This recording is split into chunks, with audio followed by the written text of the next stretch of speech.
ఆయన మీ పేరు? నమస్తే, నా పేరు దేవేంద్ర అండి. అన్న రేపు మనకు ఆగస్ట్ 15 ఉంది. అసలు ఆగస్ట్ 15 అంటే ఏందన్న? ముందుగా 79వ సంవత్సర దినోత్సవ శుభాకాంక్షలు మీ టీవీ ద్వారా రాష్ట్ర ప్రజలందరికీ తెలియజేస్తున్నాం. ఎందరో మహనీయులు పోరాడి మనకు సాధించిన ఈ ఘనత మనకు ఈ స్వాతంత్ర దినం. అట్లాంటి స్వాతంత్ర దినం ఆగస్టు 15 రావడము, ఆగస్టు 15ను మనం చిన్ననాటి నుంచి చదువులో ఆగస్టు 15 గురించి తెలుసుకోవడము, పెద్దలు మహాత్మా గాంధీ ఆయన పోరాటము, ఆజాద్ హిందూ ఫౌజు పోరాటాలు, ఎన్నో యుద్ధాలు జరిగిన తర్వాతనే మనకి స్వాతంత్రం అనేది వచ్చింది. ఈ స్వాతంత్రం వచ్చినాక కూడా ఇప్పుడున్న సమస్యల్లో కొన్ని పేదరిక నిర్మూలన అనేది ఇంకా అవుతలేదు, వెళ్ళిపోతలేదు. ఈ పేదరిక నిర్మూలన పోయినాడు నిజమైన స్వాతంత్రం వచ్చినట్టు అని నా ఆలోచన, ఇంకోరి గురించి కాదు.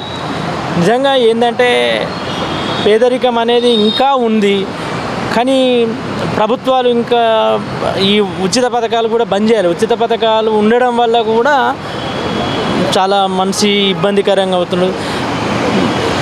స్వాతంత్ర దినం అనేది గొప్ప మనకు భగవంతుడు ఇచ్చిన వరము. ఇప్పుడు ఆగస్ట్ 15, ఓకే, జనవరి 26, ఓకే, ఈ రెండింటి మధ్యలో ఉన్న డిఫరెన్స్ ఏంటన్నా? అంటే రెండింటికి ఫ్లాగ్ హాస్టింగ్ చేస్తాం మనం, ఓకే, అందరం.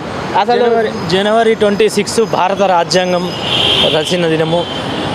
డాక్టర్ బిఆర్ అంబేద్కర్ గారు మనకు భారత రాజ్యాంగాన్ని ప్రొవైడ్ చేశారు. దాన్ని మనము రాజ్యాంగ దినంగా జనవరి 26ని ఫ్లాగ్ చేసుకుంటాము. ఆగస్టు 15 స్వాతంత్రం వచ్చిన దినం కాబట్టి మనం స్వాతంత్ర దినోత్సవంగా జరుపుకుంటాం. అంటే ఇప్పుడున్న యూత్ అంతా ఇన్స్టా మీద ఇన్ఫ్లుయెన్సర్స్, ఇట్లా యూట్యూబర్స్, వీళ్ళ మ్యాక్సిమం వీళ్ళకి ఫ్రీడమ్ ఫైటర్స్ పేర్లు తెలియదు చాలామందికి. అండ్ ఇంకోటి ఏంటంటే ఆగస్ట్ 15కి ఫ్లాగ్ ఎగిరేస్తాము, జనవరి 26 కూడా ఫ్లాగ్ ఎగిరేస్తాము. అసలు రెండింటి మధ్య కూడా డిఫరెన్స్ తెలియదు. వాళ్ళకి ఇచ్చే సందేశం యువత ఇప్పుడు చాలా పక్కదారి పడుతుంది. ఈ గాంజాయి కానీ, డ్రగ్స్ కానీ, మళ్ళీ ఈ ఇంటర్నెట్ వల్ల యువత చాలా చెడిపోయింది.